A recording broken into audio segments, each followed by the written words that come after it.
ফলে স্বৈরাচার যতদিন টিকে থাকবে গণতান্ত্রিক চেতনা ততদিন মার খেতে থাকবে, আর গণতান্ত্রিক চেতনা যত শক্তিশালী হবে স্বৈরাচার তত পিছু হটবে।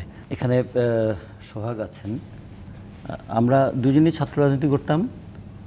উনি আমার মানে বয়সের দিক থেকে অনেক জুনিয়র, কিন্তু একটা বড় ছাত্র সংগঠনের বড় নেতা ছিলেন উনি। আমার একটা অভিজ্ঞতা ছিল স্বৈরাচার বিরোধী আন্দোলনে 90-এর, সেই সময় আমি সমাজতান্ত্রিক ছাত্রফ্রন্টের দায়িত্বে ছিলাম।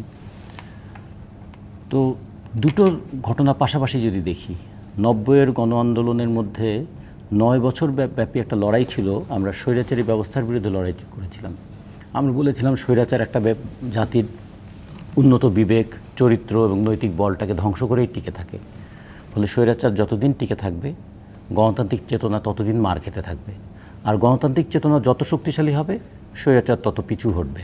ফলে এই অগ্রগতি পশ্চাৎগতি চলছিলই।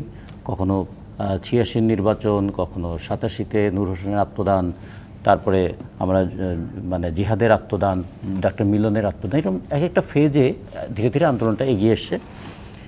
আজকে অনেকে আমাকে জিজ্ঞেস করছিলেন, তাহলে 90-এর সেই অভিজ্ঞতার সঙ্গে এখনকার ঘটনার কি আপনি মিল দেখছেন এবং কি পার্থক্য দেখছেন? আমি বললাম 90-এর আমাদের ছাত্র জনতার অভ্যুত্থানের ভিতরে ছিল অন্যায়ের বিরুদ্ধে একটা ক্ষোভ, ক্রোধ এবং স্বৈরাচারী ব্যবস্থার অবসান ঘটানোর একটা দুর্দমনীয় আকাঙ্ক্ষা। আর এবার একটা দীর্ঘদিনের আওয়ামী লীগের রাজনৈতিক শাসনের ফলে মানুষের মধ্যে যতটা না ক্রোধ হয়েছে তার চেয়ে কিন্তু অপমানটা কম হয়নি। ফলে এবারে একটা অপমানের বিরুদ্ধে একটা জাগরণের একটা চিত্র আমরা দেখলাম। এই যে স্কুল কলেজের বাচ্চা ছেলেরা তারা নেমে এলো, তাদের কিন্তু রাষ্ট্র ক্ষমতা, শাসন ক্ষমতা এই প্রশ্নটা তাদের সামনে প্রধান নয়। রাজনৈতিক সংগ্রামটা চলছে অনেক দিন ধরে, সেটা বিভিন্ন ফর্মে এই রাজনৈতিক আন্দোলনটা চলছে। 2018-র আন্দোলন, সেই সময় নিরাপদ সড়কের একটা আন্দোলন ছিল। নিরাপদ সড়কের আন্দোলন করতে গিয়ে তারা যেভাবে নির্যাতিত হয়েছিলেন বা নিপীড়িত হয়েছিলেন, আর 2018 সালের কোটা সংস্কারের আন্দোলনে যে ধরনের ঘটনা ঘটেছিল সেইটা কিন্তু স্মৃতিতে আছে তাদের। আর এবারও শুরু থেকে এই আন্দোলনটাকে তারা যেভাবে পরিচালনা করেছেন, তার ভেতরের শক্তি কারা সেটা হয়তো খুঁজে বের করা যাবে, কিন্তু বাইরের প্রকাশটা কি? স্কুলের ছাত্রীরা যখন নামছে, স্কুলের ছাত্ররা যখন নামছে, কিংবা সাধারণ ছাত্রছাত্রীরাও যখন নামছে, তারা কিন্তু তাদেরকে কেউ যদি জিজ্ঞেস করে তুমি কি বিসিএস পরীক্ষা যাওয়ার জন্য এই আন্দোলনে নেমেছো, তারা বলছে না, আমরা একটা বৈষম্যের বিরুদ্ধে নেমেছি। যখন বলছে তুমি এখানে নামছো কেন, তোমার কি এখানে আছে, বলে আমার ভাইয়েরা গুলি খেয়েছে তা আমি নামবো না। ফলে ছাত্রছাত্রীদের মধ্যে যে একটা মানে অপমান থেকে তার একটা প্রতিকার পাওয়ার বোধ, কিংবা বৈষম্যের বিরুদ্ধে তাদের যে একটা বোধ, এইটা শাসকরা কিন্তু বুঝতে পারেননি। কী কারণে?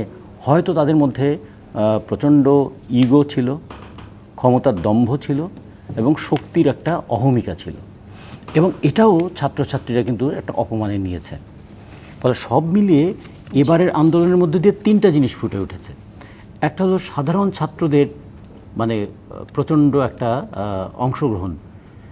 দ্বিতীয়ত হচ্ছে বাবা মা এবং যারা অনেকটা নন পলিটিক্যাল অ্যাটিটিউডের মানুষ, তারাও কিন্তু বলেছেন যে ছাত্রদের পাশে দাঁড়ানো দরকার।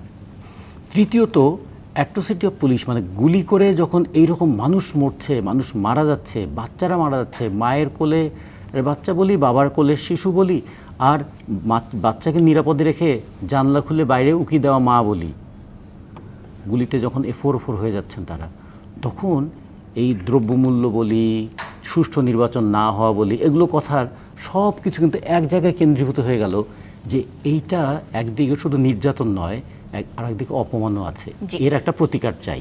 ফলে এই আন্দোলনে এই দিকটাই খুব বড় হয়ে দেখা দিয়েছে।